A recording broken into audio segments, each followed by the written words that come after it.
Hello, all warriors of light and future warriors of darkness out there, and we are all back with another update to patch 4.5, or I guess in this case it's part 2 for patch 4.56, but that's not important.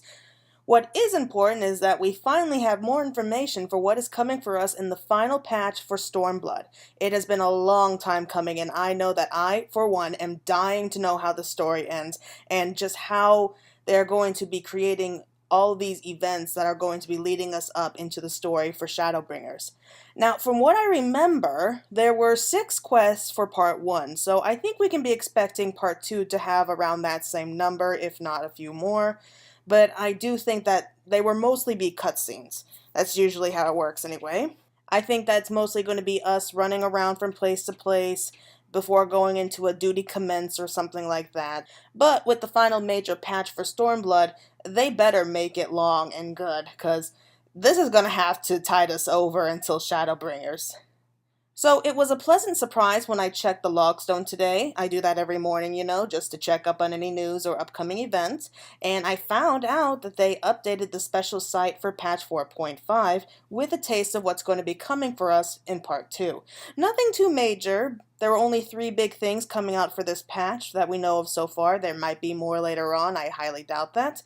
But they're mostly just going to be questline stories that we're going to be finishing up and just tying up all the loose ends for Stormblood. Not that I'm complaining. I've been dying to find out what's going to happen since the release of 4.5. So here, they've given us a couple screenshots for part 2. Sorry, patch 4.56. But in our first screenshot we have the Elidibus Xenos, and he's just cloaked in this cloud of darkness, and part of his mask, his skull-like mask, was broken off so that we can see his eye. And if you remember from the trailer for Shadowbringers, this was a big part where we see the two about to clash one more time. So it looks like this is going to be one more face-off. Whether it's going to be the final face-off, I highly doubt it.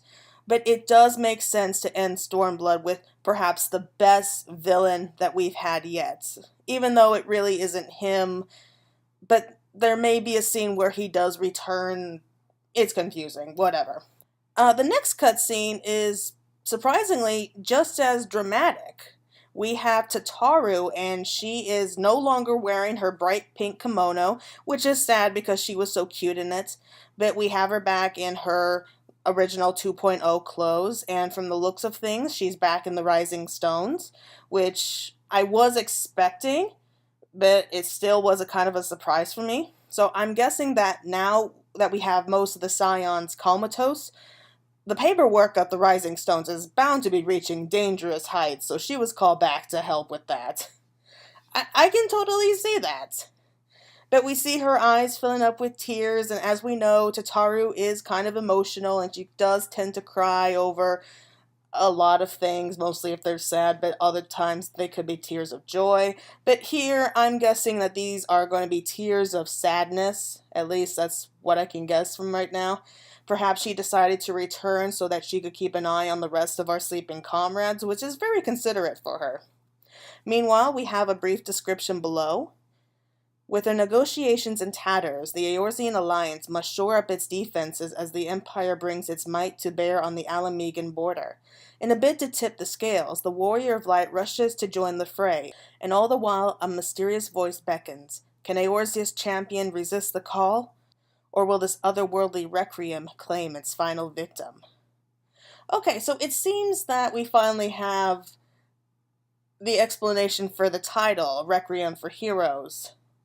So this voice is some sort of requiem that's calling us away. So at least we kind of have somewhat of an explanation. We'll probably get more information on what's going on here, which I think I can speak for everyone here when we say just what is going on. Because we could all sort of see where everything was going to go back at the end of Heavensward. But no one really knows what's going to be happening here. I mean, we don't even know exactly where we're going to just yet, so it's anybody's guess what can go on right now. Anyway, this is confirming for us that the final battle is upon us, even though that much we knew. And so while we do end up rushing in to help stem the tides of war, we're still fighting off that mysterious voice. But apparently, this voice isn't going to stop until it claims us. So the question is, are we going to be strong enough to resist it? Or should we just give in and just see what's going on? Just see what this is all about?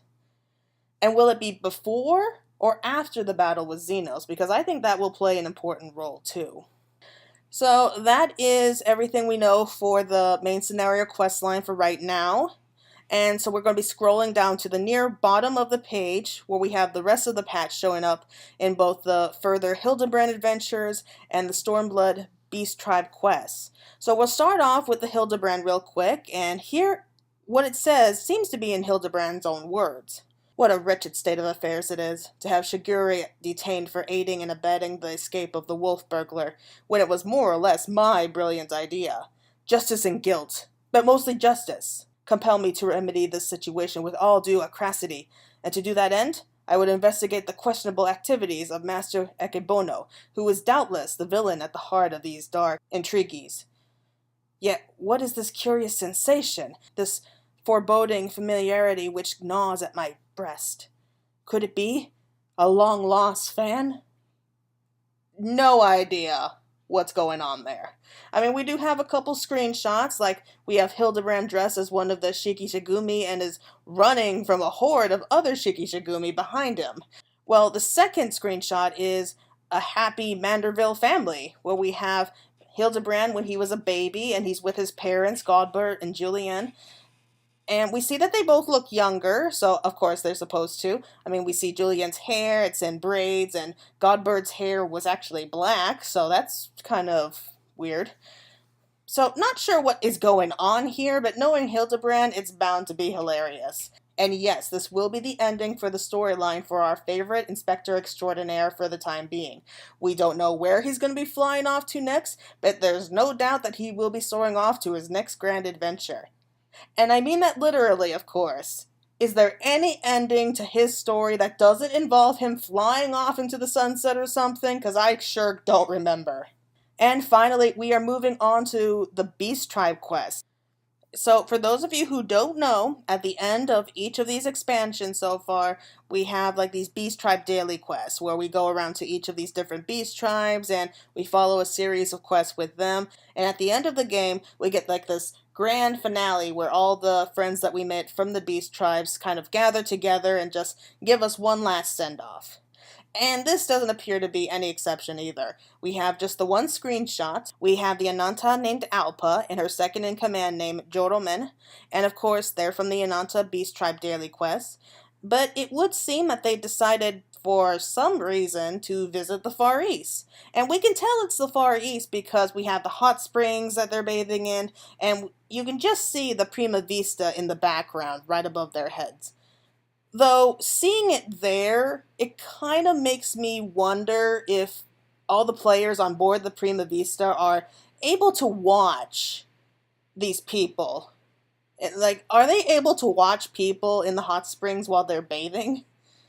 I mean, I don't think the people mind too much since they are bathing out in public, but still, it really makes you wonder about, are there any perverts on board who are watching them and enjoying the view?